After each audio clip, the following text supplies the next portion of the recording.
जय श्री बोले, हाँ पिताजी, स्तंभ में मेरे प्रभु विराजमान है। जो गदा से प्रहार किया, गड़गड़ानो खंभ फोटो चल चलानो नित सो निर्णय। नर नाहर को रूप अति भयानक, गड़गड़ गड़गड़ावे तपती जीभ लप लपावे। चीज पथ सरोज मन मानो अब कहावत है। खंभ फट गया, धरती कांप उठी, चित्कार में हुए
चरणों में जगह दीजिए।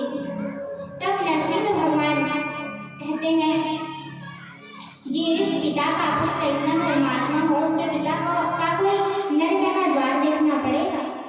बोले जो गति तुम्हें प्रदान होगी प्रहलाद, वही गति तुम्हारे पिताजी को भी प्राप्त होगी।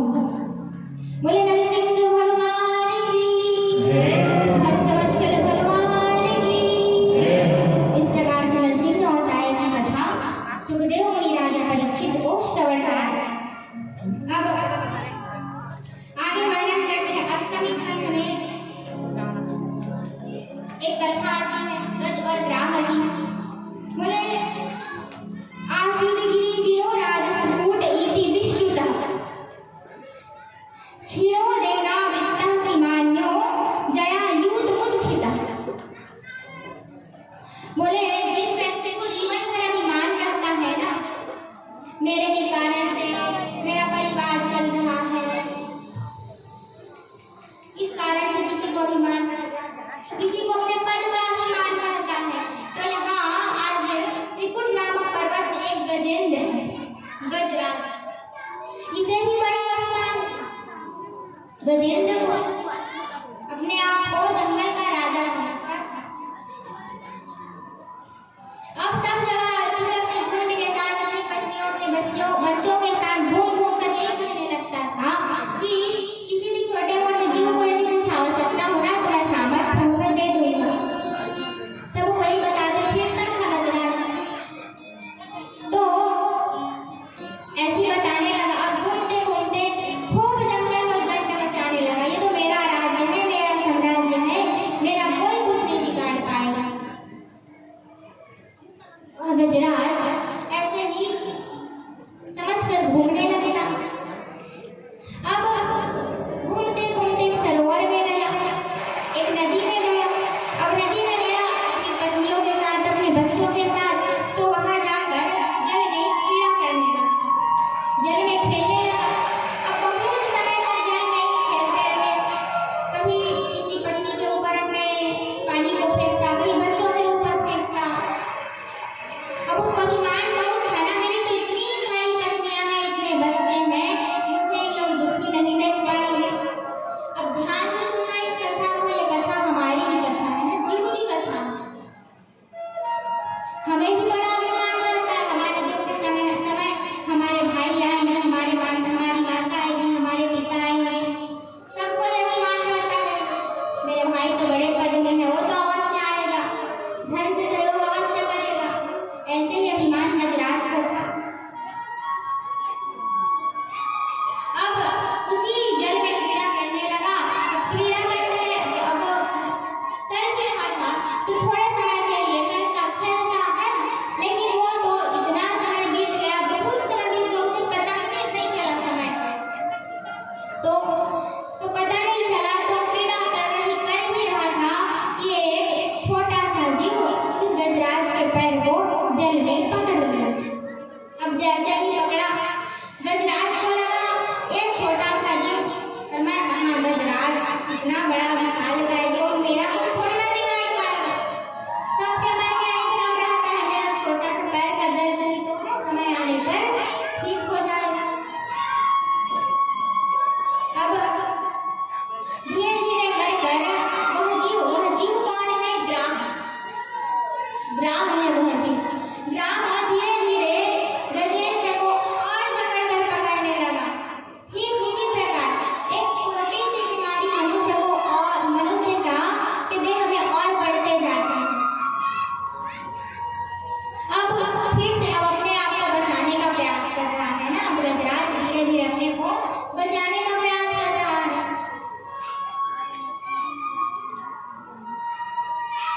अमन ने सोच भी रहा ना, मुझसे युद्ध थोड़ी ना कर पाएगा, मैं तो जंगल का राजा हूँ। तब ग्राह भी कहने लगा, होगे तुम जंगल के राजा, लेकिन जल का राजा तो मैं हूँ। होगे तुम अपने घर के पदवान, प्रतिष्ठावान, धनवान, लेकिन यहाँ के भी कोई नायक है, सृष्टि को चलाने वाले कोई है। अब धीरे धीरे करके उस गजराज को वह ग्राह पानी में खींचने लगा, समुद्र के मध्य में खींचते ले जाने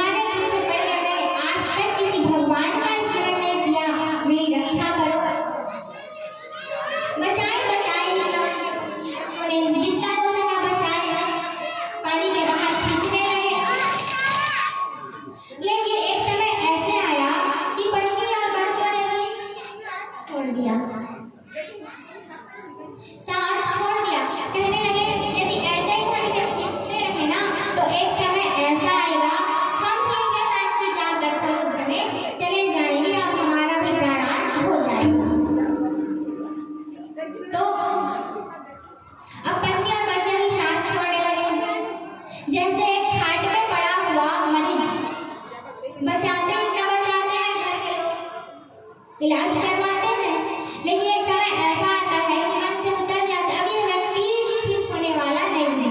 यदि हम इनके पीछे भागते रहें तो हम भी रोगग्रस्त हो जाएंगे। ऐसा भाव सबके मन में आता है, सबके घर में। अब बच्चे छोड़कर भागने लगे, पत्नियां भी भाग गई छोड़कर। अब किसको बताओ, अब तो बेचारा गजराज अकेले पड़ गया। जितना अब इतने दिन तक राजा था ना, बड़ा घमंड था, पद लिए घूमता था, मैं तो जंगल का राजा हूँ। आज अकेले हो गए। अब अकेले हुआ तो क्या कर, बोले अब मैं किसको आवाज लगाऊं, मेरी रक्षा कौन करेगा।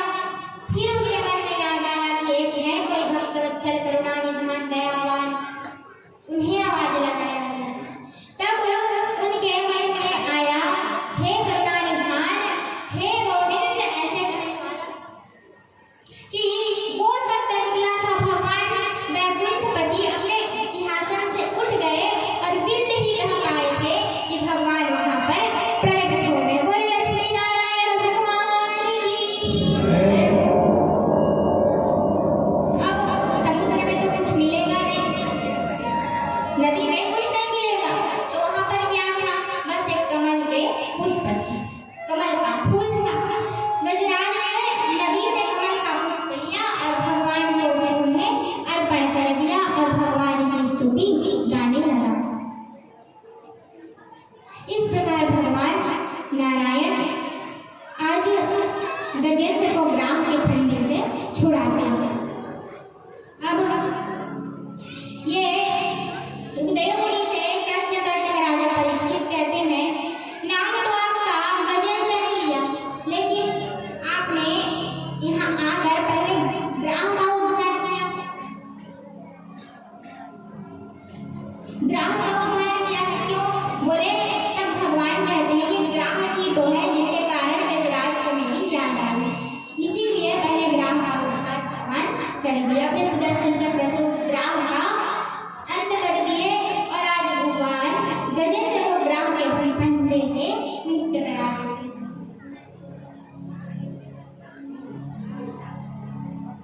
अब ये जो ग्राह है ये देवल ऋषि के श्राप से आज मुक्त हुआ।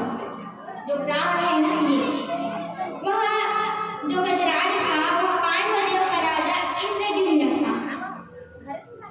एक बार भगवान के ध्यान में मस्त था राजा इंद्रद्युम्न। अब वहीं पर अगस्त्य ऋषि पधारे। जब अगस्त्य ऋषि पहुंचे तो राजा इंद्रद्युम्न सम्मान नहीं किया अगस्त्य ऋषि के, तो अगस्त्य ऋषि क्रोधवश आकर कह दिए, हाथी के जैसा बैठा है, मैं ऋषि यहाँ पर आया हूँ, जाकर हाथी उतर जा।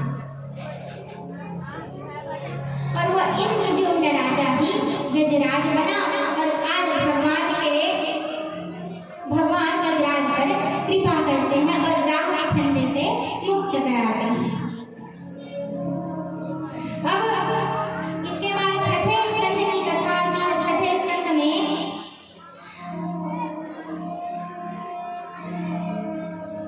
जितना भी साम्राज्य था देवताओं का, सबको दैत्य छीन लिए थे। सबको राजा बलि है ना, उन्हें सब राज्य का आधिपत्य राजा बलि को दे दिया। अब दे दिया तो देवताओं की माता अदिति को चिंता होने लगा कि इंद्रासन तो बलि के हाथ में, पूरा राज्य पूरा कब्जा उन्हीं ने कर लिया, तो मेरे बच्चे कहाँ रहेंगे। अब दैत्य कौन है, अदिति के पुत्र, कल की कथा में आई है, याद करिए। अदिति है देवताओं की माता, तो अब कैसे करके किया जाए। तब सुखदेव मुनि कहते हैं राजा यहाँ पर भगवान का समुद्र मंथन करा। समुद्र मंथन किए तो कैसे किया जाए, तो मद्राचल पर्वत को मथानी बनाया गया, वासुकी नाग को सर्प बनाया गया और समुद्र के मध्य में ले जाकर मंथन कर रहे हैं। तो अगर विशालकाय पर्वत को उठाकर समुद्र तक लाने के लिए तो मेहनत करना पड़ेगा, तो कैसे करके रखा जाए समुद्र में। तो भगवान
रगड़ जब हुई तो वासुकी नाग फुसकारने लगा।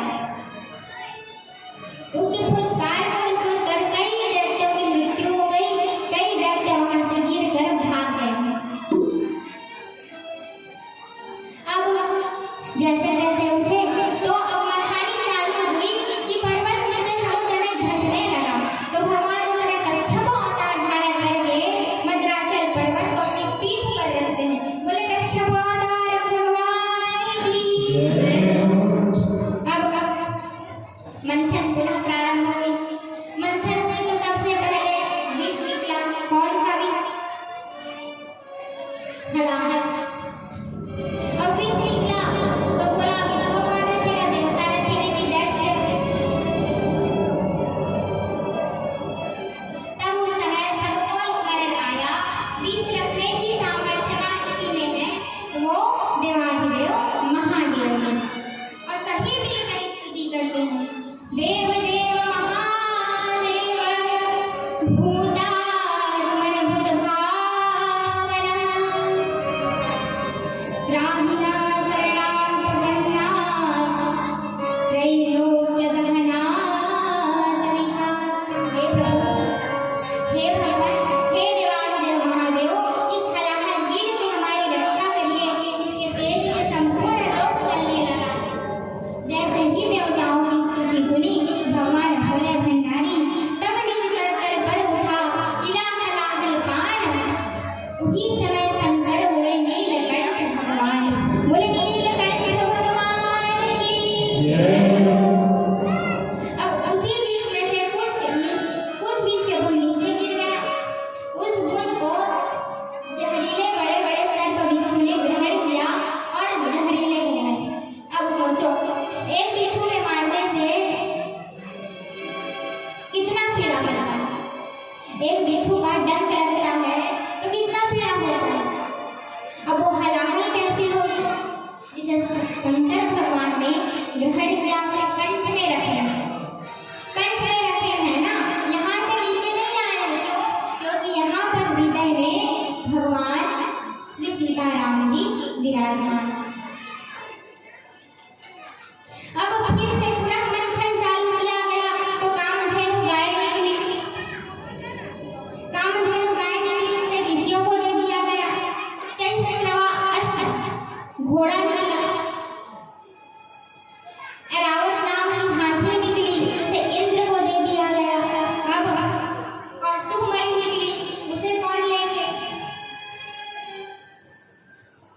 नासाग्रे वैमौक्तिकं करतले वेणुकरे कंकणम। भगवान कृष्ण भगवान नारायण को कौस्तुभमणि अर्पण करते। अब कल्पवृक्ष निकला और अप्सराओं का प्राकट्य हुआ मंथन से ही। फिर लक्ष्मी जी प्रकट हुई। बड़ा ही सुंदर दिव्य देह है, आभा शोभा छटा लिए हुए, हाथ में कमल के पुष्प की माला लिए हुए मैया मंद गति से मुस्कुराती हुई सुंदर चंचल चाल चलती हुई आगे बढ़ने लगी।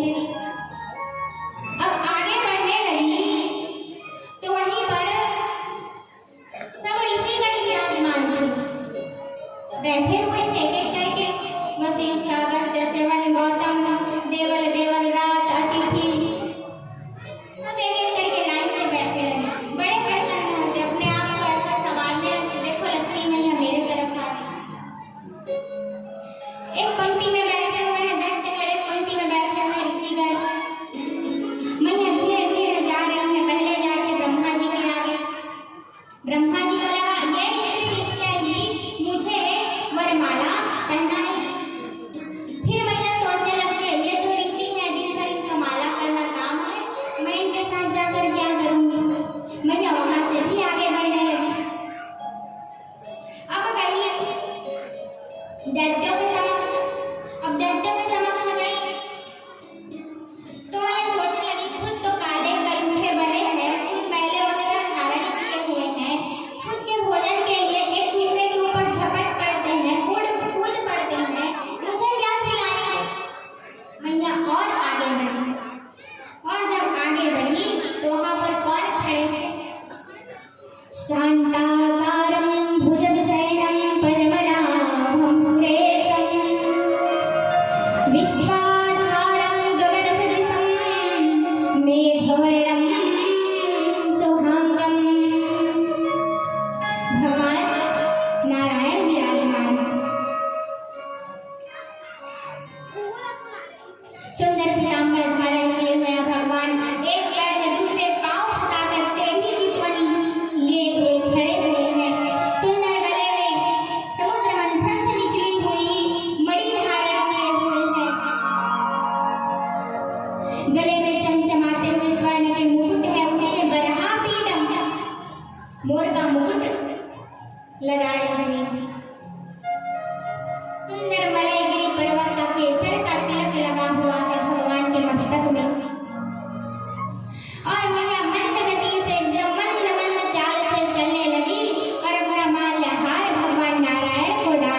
ठीक है करके बोले देवतागण एक लाइन में बैठ जाओ और दैत्य एक लाइन में बैठ जाओ। बोले ठीक है, अब मोहिनी है तो मोहिनी का आदेश पालन करना है। तो सभी बात स्वीकार किए और मोहिनी भगवान एक एक करके देवताओं को अमृत का पान कराया। अब देवताओं के ही पंक्ति में बैठ रहे हैं चंद्र और सूर्य। राहु नामक दैत्य बैठा है ना, देवता सूर्य और चंद्र है। राहु नामक दैत्य देवताओं की पंक्ति में बैठ रहे हैं। अब धीरे धीरे करते करते वहां तक पहुंचे जहां पर वह राहु बैठा हुआ है। अब मैया एक एक करके सबको अमृत पान कराने गई राहु के पास। जैसे ही राहु को अमृत दिया गया उसी समय भगवान सूर्य और चंद्रमा की दृष्टि राहु पर पड़ी। बोले मैया रुक जाओ, यहाँ अनर्थ हो रहा है। बोले क्या? दैत्य आकर देवताओं की पंक्ति में बैठ गए। अरे ये छल से अमृत ग्रहण करे। तुरंत मुनि भगवान नारायण स्वरूप धारण करके दर्शन चक्र से उस राहु के मस्तक धड़ से अलग कर देते। लेकिन वो मरने वाला नहीं है, क्यों? अमृत पान कर चुके थे। अब उसी राहु का एक धड़ हुआ केतु और मस्तक हुआ राहु। एक राहु बने एक केतु। और आज भी सूर्य और चंद्रमा से बदला लेने के लिए चंद्र और सूर्य ग्रहण पड़ता है अमावस्या के। अब इस प्रकार से धन्वंतरी भगवान अमृत से भरा कलश लेकर प्रकट होते हैं और भगवान को इसी दैत्य और देवताओं के कारण मोहिनी अवतार लेना पड़ता है।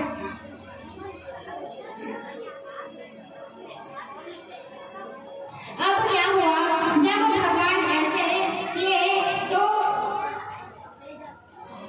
देवताओं और दैत्यों के मध्य घोर संग्राम होने लगा। बहुत बड़ा संग्राम होने लगा, दोनों के मध्य युद्ध होने लगा। और इधर इंद्रदेव ने बृहस्पति का सम्मान नहीं किया था, अपमान किया था, तो संपूर्ण राज्य से परास्त कर दिए गए थे। और संपूर्ण राज्य दैत्य गुरु शुक्राचार्य जी के द्वारा राजा बलि को दिया गया।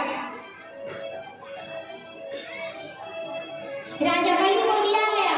अब राजा बलि है दैत्य।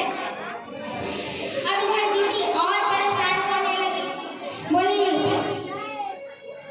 कश्यप जी से जाकर कहने लगी, भगवान ने प्रभु मेरे पुत्र को इस रास्ता से अलग कर दिया गया, छीना गया, कुछ भी करिए, मेरे पुत्र को इस रास्ता चाहिए। बोले ऐसे गुणवान श्रेष्ठ पुत्र की मुझे आवश्यकता है जो पूरा इंद्रासन लाके मुझे मेरे पुत्रों को प्रदान कर सके। तब सुंदर पयोव्रत धर्म पालन करने का कश्यप ऋषि अदिति को वर्णन करके बताते